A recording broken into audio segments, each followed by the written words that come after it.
प्रधानमंत्री नरेंद्र मोदी ने बहुत जोर शोर से नारे लगाए हैं इस देश में, जिसमें से एक नारा न खाऊंगा न खाने दूंगा, वो बड़ा इंटरेस्टिंग बन गया। लेकिन 2024 के लोकसभा चुनाव के ठीक पहले इलेक्टोरल बॉन्ड के नाम पर जो खाने और खाने देने की परंपरा चल रही थी कि मैं ही खाऊंगा और अपने ही लोगों को खाने दूंगा, उसको सुप्रीम कोर्ट ने अपने प्रभाव को इस्तेमाल करते हुए अपने एक अच्छे फैसले की तरह उसको रोका।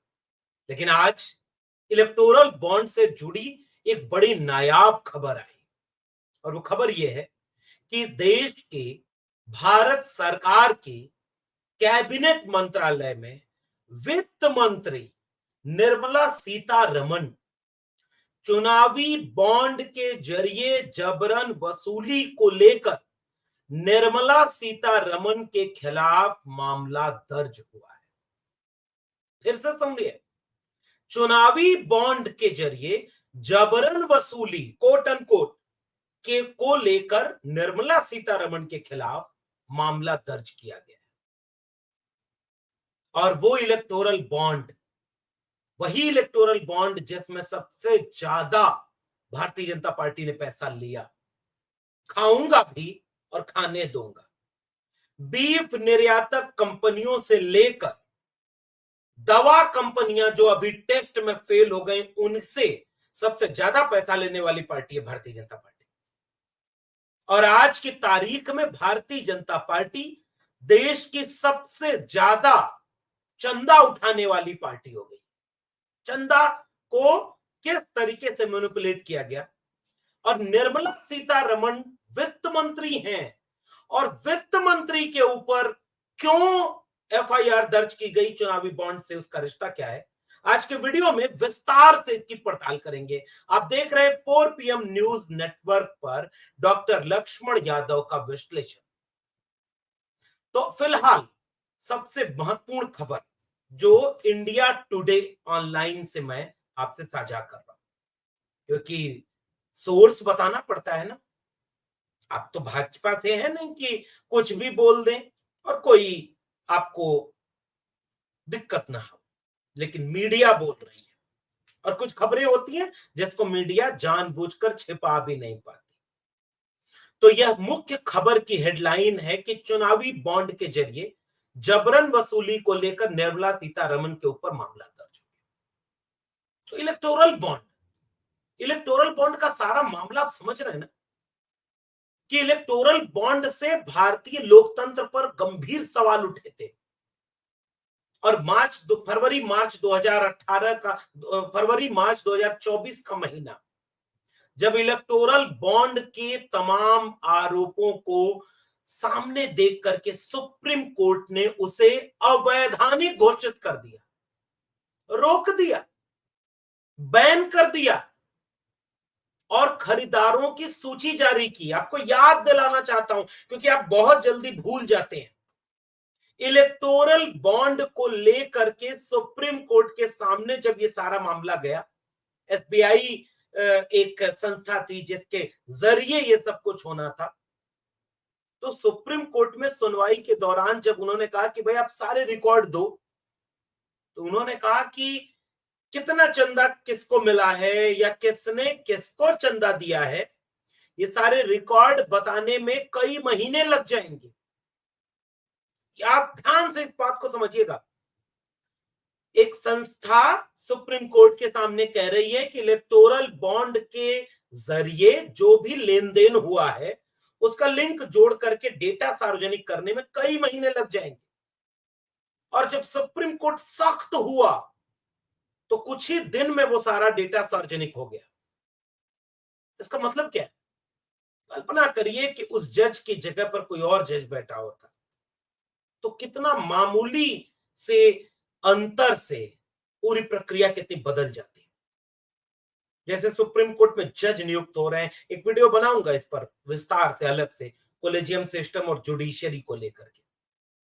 लेकिन इस मामले में सुप्रीम कोर्ट ने एक बेहतर कदम उठाया, और जैसे ही वो सारी बात सार्वजनिक हुई, एसबीआई को फटकार लगाई, कहा कि 2018-19 से लेकर के अब तक सारे मामले इतने दिन के भीतर वेबसाइट पर आ जाने चाहिए।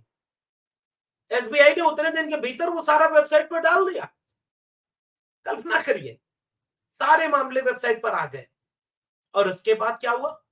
अखबारों में और मीडिया में सीधे खबर चलने लगी। बीबीसी ने 19 मार्च 2024 को एक हेडलाइन चलाई जिसका नाम ही था, इलेक्टोरल बॉन्ड से भारतीय लोकतंत्र पर गंभीर खतरे उठ रहे हैं, गंभीर चुनौतियां सामने आ गई। 18 मार्च को एसबीआई ने कहा था, सुप्रीम कोर्ट ने एसबीआई से कहा था कि इलेक्टोरल बॉन्ड से सारी जानकारियां 21 मार्च तक दाखिल कर दे और कोई जानकारी छिपी ना हो।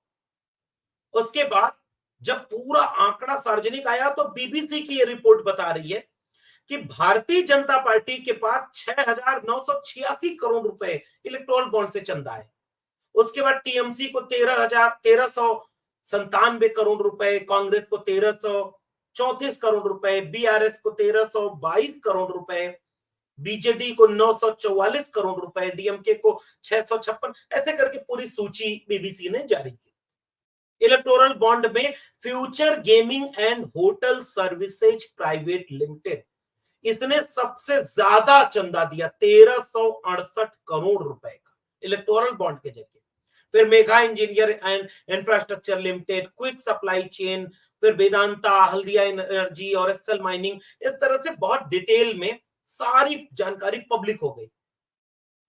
तो भारतीय लोकतंत्र पर कितना बड़ा खतरा था, क्योंकि नरेंद्र मोदी की भारतीय जनता पार्टी सरकार ने इलेक्टोरल बॉन्ड को इसलिए लाया था कि पारदर्शिता होगी, चंदा पारदर्शी होगा, प्रभावित नहीं करेगा सरकार को, नीतियों को, और हम एक इलेक्टोरल बॉन्ड खरीद करके एक पारदर्शिता के साथ सारा काम करेंगे।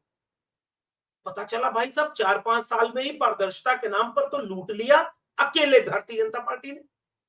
अभी एक मामला ताजा चल रहा है, इसको जोड़ दूं, फिर निर्मला सीतारमण वाले मामले पर लौटता हूं, बहुत जरूरी चूंकि मामला है।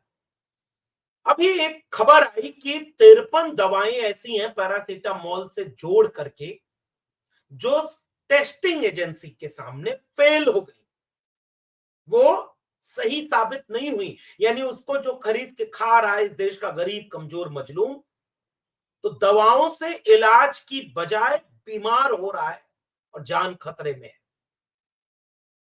अब जरा दवा से जुड़ा हुआ ये जब आया मामला, तो सीधे फिर इलेक्टोरल बॉन्ड से इसको जोड़िए और तब फिर आऊंगा निर्मला सीतारमण वाले मामले। दवा कंपनियां आमतौर पर इलेक्टोरल बॉन्ड खरीद करके उन पार्टियों को दे रही हैं जिनकी सबसे ज्यादा सरकारें हैं, ताकि वो अपने मुताबिक ये सारे फैसले करवा सके, और ये सारे सैंपल में फेल होने वाली दवाओं में बहुत बड़ा भूमिका है इसकी इलेक्टोरल बॉन्ड की। न्यूज लॉन्ड्री की एक खबर के मुताबिक दवा कंपनियों द्वारा दिए गए 945 करोड़ रुपए में से अधिकांश फार्मा इकाइयों वाले राज्यों में शासन करने वाली पार्टियों को गए। भाजपा ने गैर भाजपा शासित राज्यों में कार्यरत कंपनियों से 140 करोड़ रुपए प्राप्त किए। 27 मार्च 2024 की खबर है और इसमें एक सूची है। उस सूची के मुताबिक project electoral bond, how much did it each party get from drug firms, दवा कंपनियों से भारतीय जनता पार्टी ने 393.95 करोड़ रुपए का चंदा केवल दवा कंपनियों से ले लिया। आप सोचिए ना, बीआरएस से लेकर के, बीआरएस उसके बाद तो दूसरे नंबर पे, क्योंकि उसने भी बहुत चंदा वहां से लिया। और बीजेपी ने टोरेंट फार्मा कंपनी, अब इन कंपनियों का नाम सैंपल में फेल हुई कंपनियों से जोड़िए। भाई देश आपका है, बीमार आप हो रहे हैं, दवाई आपको चाहिए। सुनिए, देखिए किस्सा। टोरेंट फार्मा 77-78 करोड़ रुपए बीजेपी को चंदा देती है। सिप्ला यानी टोरेंट फार्मा ने अपने चंदे का 80% अकेले बीजेपी को दिया। सिप्ला ने 94% अकेले बीजेपी को दिया। एमएनएस ग्रुप ने 50% बीजेपी को अपना चंदा दिया। अब कल्पना करिए कि ये मतलब दवा कंपनी सीधे उनसे रिश्ता इनका क्या बनता है। और इस तरह से बड़ी बड़ी कंपनियों ने बड़े भारी चंदे उन लोगों को दिए जिन लोगों से उन्हें नीतियों में फायदा उठाना था। कल्पना करें कि एक जमाने में समाजवादी आंदोलन के नारे हुआ करते थे, दवा पढ़ाई, रोटी कपड़ा सस्ती हो, दवा पढ़ाई मुफ्ती हो। लोकतांत्रिक देश में जेब देख करके इलाज होना, जेब देख करके शिक्षा मिलना, ये तो नहीं होना था।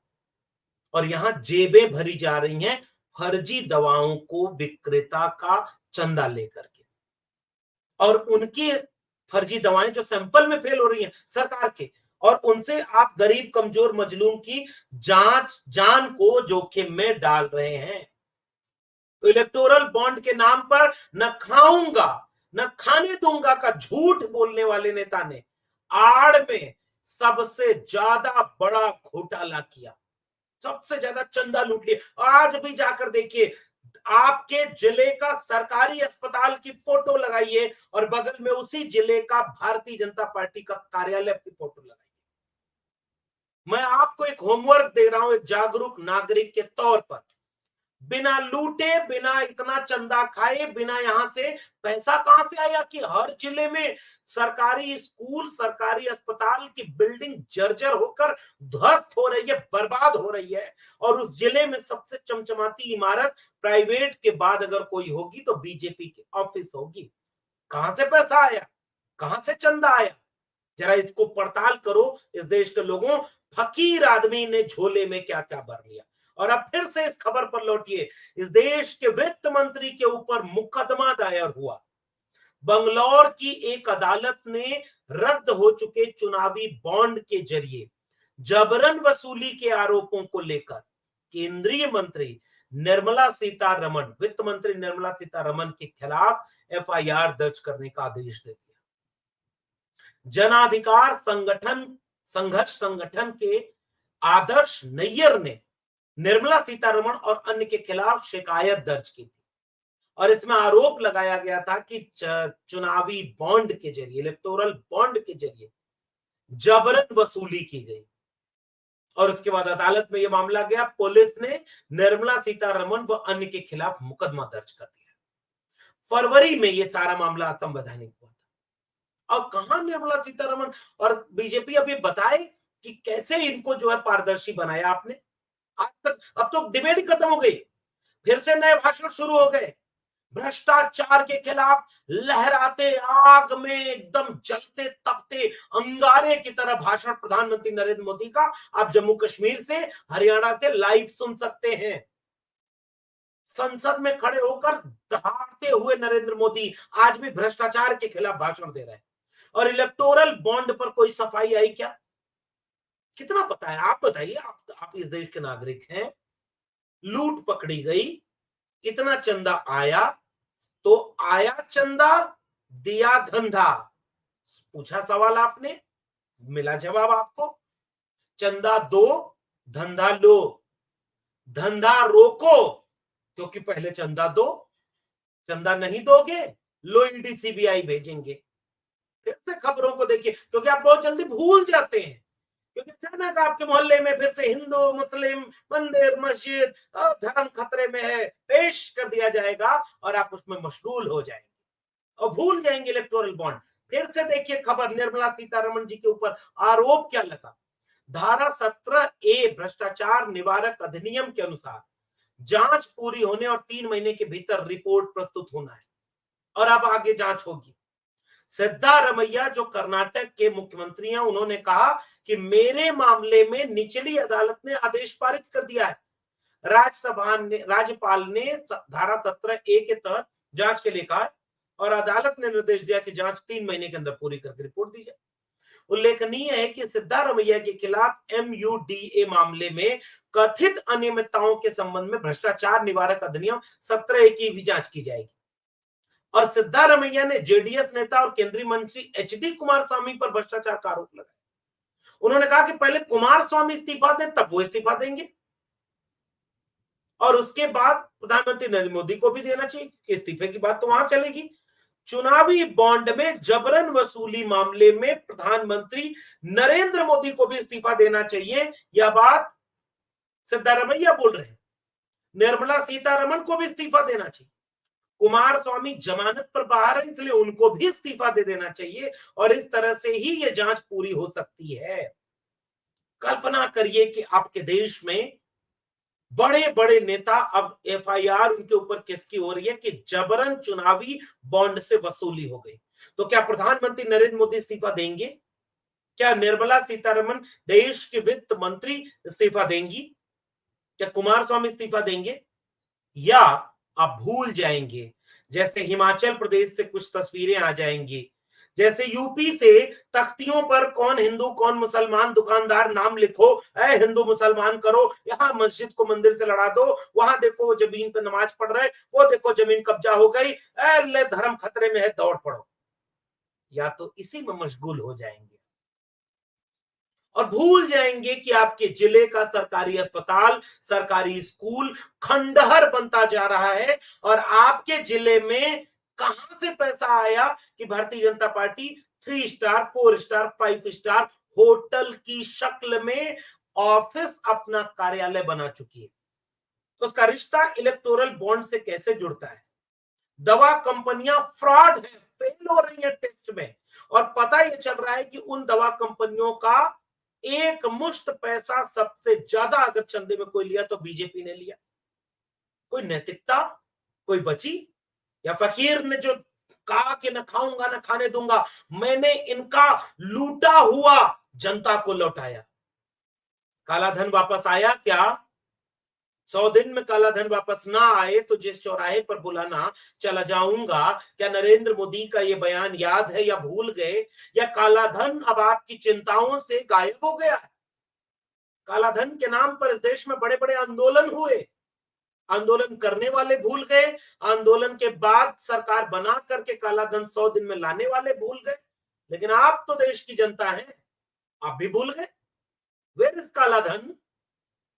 कहां है वो? नोटबंदी के बाद ये दावा, सरकार ने कोई आंकड़ा जारी किया क्या कि नोटबंदी से कामयाबी ये मिली कि काला धन वापस आ गया? वापस आया तो कितना अकाउंट में गया? 15 लाख मिला क्या? या भूल गया, खत्म? अब तो 10 साल हो गया क्योंकि 2 चुनाव हो गए, देश के प्रधानमंत्री फिर नरेंद्र मोदी हो गए। तो क्या पुराने सवालों को छोड़ दिया जाए?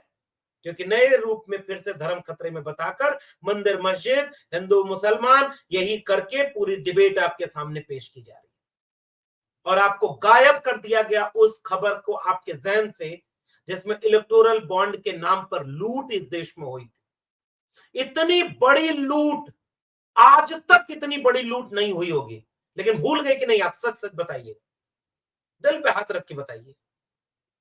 तो एक पत्रकार से किसी ने पूछा कि आप बताओ किसके साथ हो, कांग्रेस के साथ हो कि भाजपा के साथ हो कि किसके साथ? तो काम किसी के साथ नहीं है, पत्रकार है। कहा खाऊ मां कसम, वो ईमानदारी क्या इस देश में बची है? तो खाइए मां कसम। उसी शैली में अगर मैं कहूं कि भूल गए थे कि नहीं इलेक्टोरल बॉन्ड के नाम पर लूट जो इस देश की सबसे बड़ी लूट थी और उसके जरिए वित्त मंत्री के ऊपर एफआईआर। बाकी सवाल का जवाब आप खुद दें और इस पूरे मामले पर आपकी क्या राय नीचे कमेंट बॉक्स में जरूर बताइए। भूलते रहिए क्योंकि नया नया रोज आपको मदारी तमाशा दिखाने के लिए तैयार बैठा है। याद रखिएगा, इस तमाशे में आपकी आने वाली पीढ़ी पर क्या असर होगा। फिर मत कहिएगा कि किसी ने बताया नहीं। फिर मिलेंगे कुछ और बताने के साथ, तब तक के लिए बहुत बहुत धन्यवाद।